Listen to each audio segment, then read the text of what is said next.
नमस्कार भैया बहनों, ऑनलाइन क्लास में आप सभी का हार्दिक स्वागत।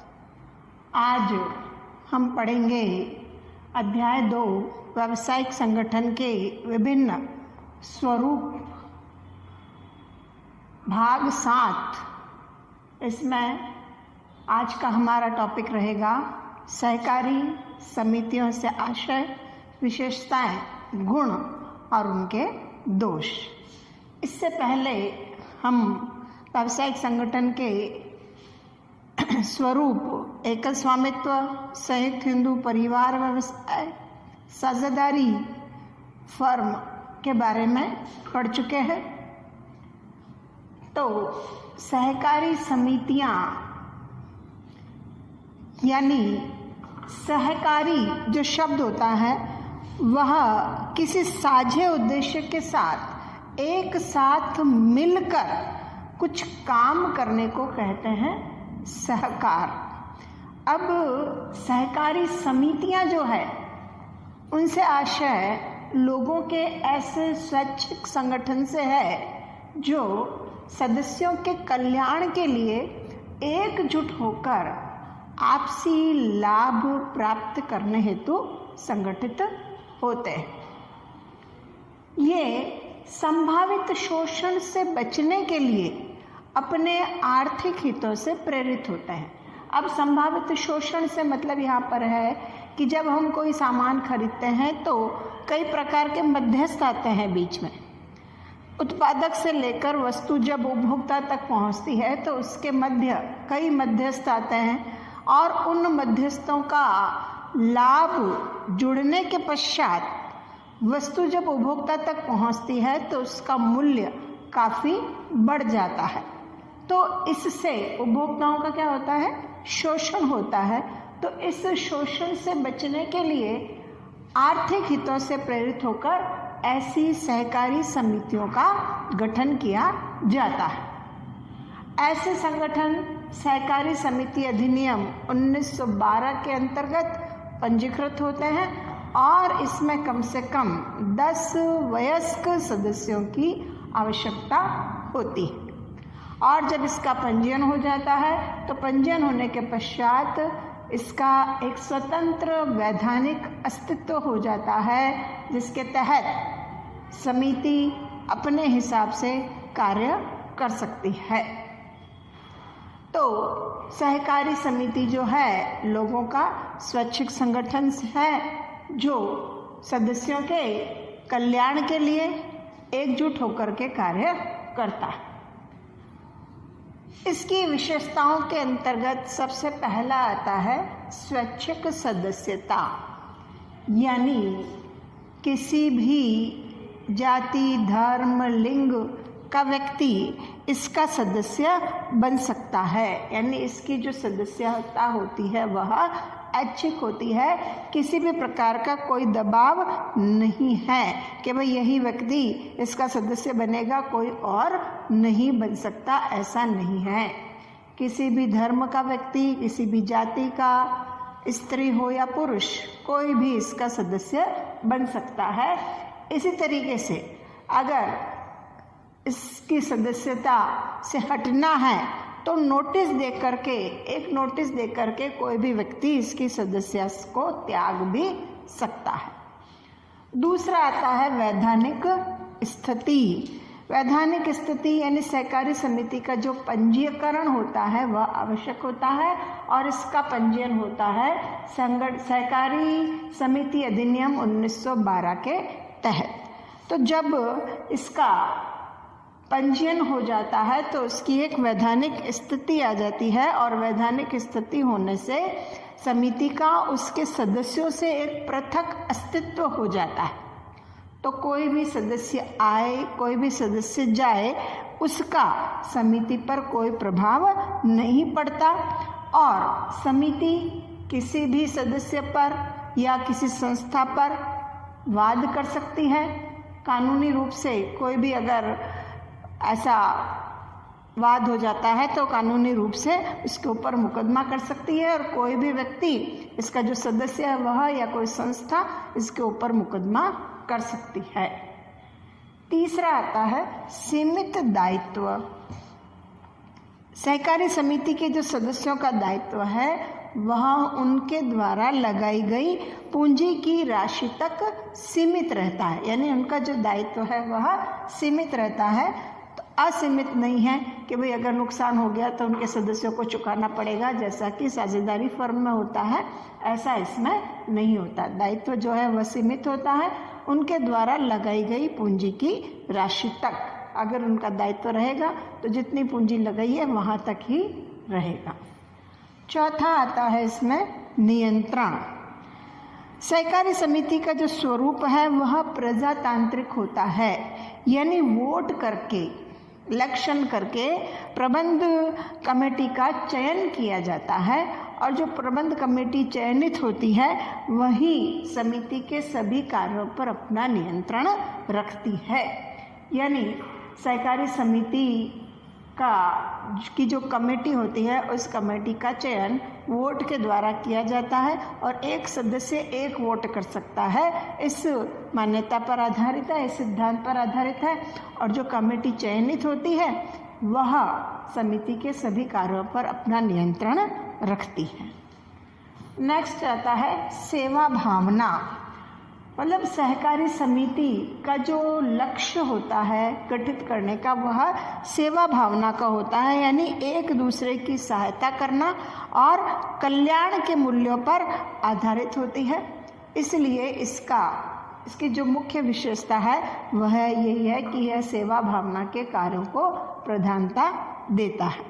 यदि समिति को अगर लाभ प्राप्त होता है तो समिति के नियमों अनुसार जो लाभांश होता है वह सदस्यों में बांट दिया जाता है।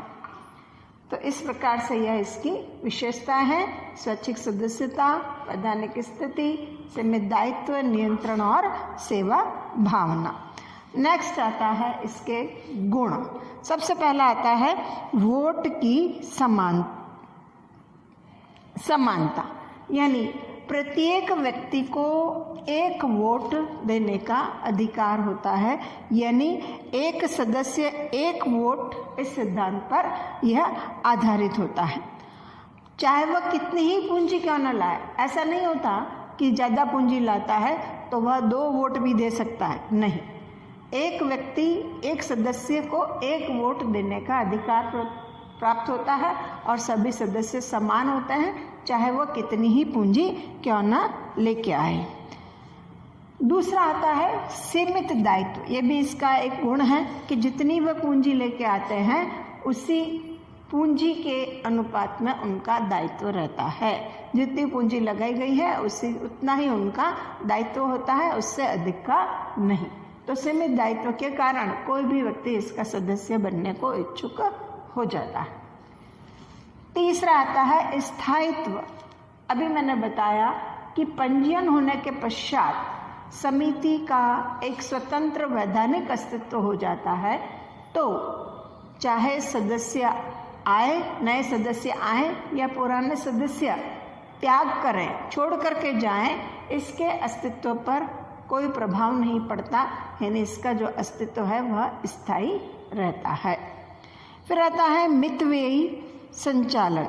मतलब कहने का मतलब ये कि समिति के सदस्य इसमें अवैतनिक सेवाएं देते हैं, किसी प्रकार का कोई वेतन नहीं लेते, यानी स्वेच्छा से काम करते हैं, तो कम पैसों में ऐसी संस्थाओं का संचालन आसानी से हो जाता है। और कहने का मतलब है कि जो भी माल होते हैं वो रोकड़ में लेते हैं तो डूब जाएगा पैसा, ऐसी कोई संभावना रहती ही नहीं है। तो मितव्ययी संचालन हो गया इसका। फिर आता है सरकारी सहायता, यानी सहकारी जो समिति है वह लोकतंत्र व धर्मनिरपेक्षता पर आधारित होती है।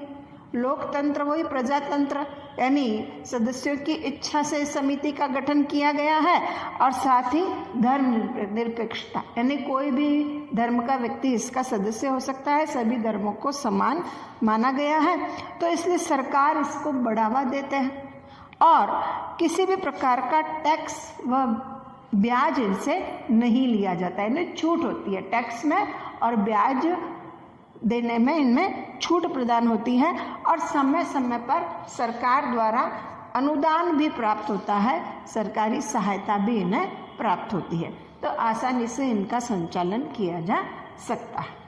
छठा वही सरल स्थापना, यानी आसानी से इसे स्थापित किया जा सकता है। सहकारी समिति अधिनियम 1912 के तहत जो भी निर्धारित नियम है और कम से कम 10 वयस्क व्यक्ति अगर मिलकर के इस समिति की स्थापना करना चाहते हैं तो आसानी से इसे स्थापित कर सकते हैं। अब इन सब गुण और विशेषताओं के होते हुए कुछ इससे हानियां भी हैं, यानी कुछ इसके दोष भी हैं, जिसमें सबसे पहला आता है सीमित संसाधन। चूंकि सदस्य सीमित होते हैं, संसाधन भी इनके सीमित होते हैं, और चूंकि सदस्यों को जितनी पूंजी जुटाई जाती है उतनी ही पूंजी में इनको काम करना पड़ता है, तो संसाधन जो होते हैं वह सीमित होते हैं। दूसरा आता है अक्षम प्रबंध। अक्षम का मतलब है कम। चूंकि सहकारी समिति वेतन पर कार्य अगर करवाए तो उन्हें अच्छे प्रबंधक मिल जाते हैं, लेकिन चूंकि वेतन पर कार्य करवाती है नहीं तो अच्छे प्रबंधक उन्हें नहीं मिल पाते हैं, इसलिए अच्छे प्रबंधन की इसमें कमी रहती है, क्योंकि उन्हें पेशेवर प्रबंधक नहीं मिल पाते। फिर आता है गोपनीयता की कमी। तो समिति अधिनियम की धारा 7 के अनुसार प्रत्येक समिति के सामने आने वाले सभी विषयों पर खुलकर चर्चा होती है, यानी खुलकर बातचीत होती है, कोई भी बात गुप्त नहीं रखी जाती, सभी सदस्यों के सामने सभी विषयों पर चर्चा होती है। इसलिए सभी सदस्यों से संबंधित कोई भी अगर बात गोपनीय होती है तो वह हम नहीं रख सकते। फिर आता है चौथा सरकारी नियंत्रण। चूंकि सरकारी नियंत्रण रहता है, इसलिए सरकार जो भी सुविधाएं देती है वह सुविधाओं के बदले संस्था की आर्थिक स्थिति कैसी है, यानी उससे संबंधित जो भी डॉक्यूमेंट्स होते हैं, अकाउंट्स होते हैं, उनको जांचा जाता है, उनकी ऑडिटिंग करवाई जाती है और पूर्ण रूप से सरकार का उसके ऊपर नियंत्रण रखता है। फिर आता है विचारों की भिन्नता। सदस्यों के मध्य कई बार अगर विचार भिन्न आ जाते हैं, कोई एक सदस्य कहता है नहीं ऐसे नहीं ऐसे करना है, दूसरा सदस्य कहता है ऐसे नहीं ऐसे, तो विचारों की ये जो भिन्नता होती है वह आ जाने से समिति में कई समस्याओं का सामना करना पड़ सकता है। तो इससे सामूहिक हित जो होता है सदस्यों का वह प्रभावित होता है। तो ये है इसके दोष। इन सभी दोषों को देखते हुए सहकारी समितियों का प्रचलन है तो सही, लेकिन फिर भी अब जैसे जैसे हम कहते हैं कि नए नए संगठन गठित होते जाते हैं, वैसे वैसे इनका जो चलन है वह कम होता जा रहा है। वैसे समितियां कई प्रकार की हो सकती है। सहकारी जो समितियां हैं वह कई प्रकार की होती हैं। जैसे आप देखिए उपभोक्ता सहकारी समिति, उपभोक्ता सहकारी समिति प्रकार के अंतर्गत आप देखिए उपभोक्ता सहकारी समिति, इसमें उपभोक्ताओं को यानी ग्राहकों को विक्रेता से सीधे माल पहुंचाने का प्रबंध किया जाता है। इससे जो भी लाभ होता है वह सदस्यों में बढ़ जाता है। इसी प्रकार से उत्पादक सहकारी समिति, छोटे छोटे उत्पादकों की रक्षा करने के लिए इन समितियों का गठन किया जाता है। ये समितियां अपने सदस्य उत्पादकों को कच्चा माल है, उपकरण है, मशीनें हैं, अन्य सहायताएं उपलब्ध करवाती हैं और निर्मित माल को खरीदती है, जिससे कि ये बड़े उत्पादकों के सामने खड़े हो सके। तो उत्पादक सहकारी समिति भी एक हो गया जो वस्तुओं का उत्पादन करती है सदस्यों के सहयोग से। फिर आता है विपणन सहकारी समिति। विपणन सहकारी समिति के अंतर्गत जो तैयार माल है, यानी उत्पादन से लेकर विक्रय तक का जो समस्त कार्य है वह विपणन के अंतर्गत आता है। तो जब वस्तुएं उत्पादित हो जाती हैं तो उत्पादित वस्तु की पैकिंग से लेकर के माल को एक स्थान से दूसरे स्थान तक पहुंचाने संबंधी जो भी कार्य होते हैं वह इस समिति के द्वारा किए जाते हैं। फिर आता है किसान सहकारी समिति। किसानों को फसलों के उत्पादन से संबंधित जो भी कार्य होता है करने का, वह जैसे आपको अच्छी खाद चाहिए, गुणवत्ता वाली खाद चाहिए, उन्नत बीज चाहिए तो और पूंजी चाहिए, तो साहूकारों से पैसा न लेकर के इन किसान सहकारी समितियों द्वारा पैसा लेकर के वे अपना कार्य कर सकते हैं। फिर आता है सहकारी ऋण समिति। इनका गठन अपने सदस्यों को आसान शर्तों पर ऋण उपलब्ध कराना होता है। सहकारी ऋण समिति जो होती है वह आसान ब्याज दरों पर ऋण उपलब्ध कराना होता है और ये अपने सदस्यों को कम ब्याज दर पर साहूकारों से ऋण प्रदान कराती है। फिर आता है सहकारी आवास समितियां। ये सहकारी ऋण समितियां हो गया। एक आता है सहकारी आवास समितियां। आप देखते हो कि सरकार द्वारा जो ये बड़े बड़े कॉम्प्लेक्स के अंदर फ्लैट्स बना करके लोगों को मकान वगैरह उपलब्ध कराया जाता है, तो उसी तरीके से सहकारी समितियां भी अपने सदस्यों को आवास संबंधी समस्याओं का समाधान करने के लिए गठित की जाती है और ये जो समितियां होती हैं अपने सदस्यों को आसान किस्तों पर मकान है, प्लॉट है, ये सब उपलब्ध कराती है। आप देखिए हाउसिंग फाइनेंस जो कंपनी है, ये अपने हाउसिंग बोर्ड की आवासीय समिति, ये क्या कर रही है, लोगों को या मतलब वो फॉर्म भरा जाता है और उस फॉर्म में जब उनका नंबर खुलता है तो उनको मकान अलॉट किए जाते हैं और उनको एक किस्तों में राशि जमा करानी होती है। जैसे ही राशि कुछ जमा कराने के बाद उनको मकान अलॉट कर दिया जाता है और फिर उनको राशि किस्तों में बाकी की देनी पड़ती है। उसी तरीके से सहकारी आवास समितियां भी अपने सदस्यों को आवास सुविधाएं प्रदान करती हैं, जिनमें प्लॉट भी प्रदान करती हैं, मकान भी अलॉट करती हैं और जिनका एक निर्धारित राशि होती है वह एडवांस में जमा कराना पड़ता है। उसके बाद उनका जब अगर लॉटरी में या नंबर आ जाता है या उनको मकान अलॉट कर दिया जाता है तो उसके पश्चात जो राशि होती है वह किस्तों में उनको देनी पड़ती है।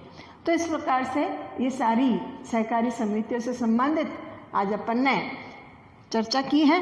इससे जो संबंधित क्वेश्चंस हैं वो आपको करने हैं। अगला अपना टॉपिक रहेगा संयुक्त पूंजी वाली कंपनी। ओके।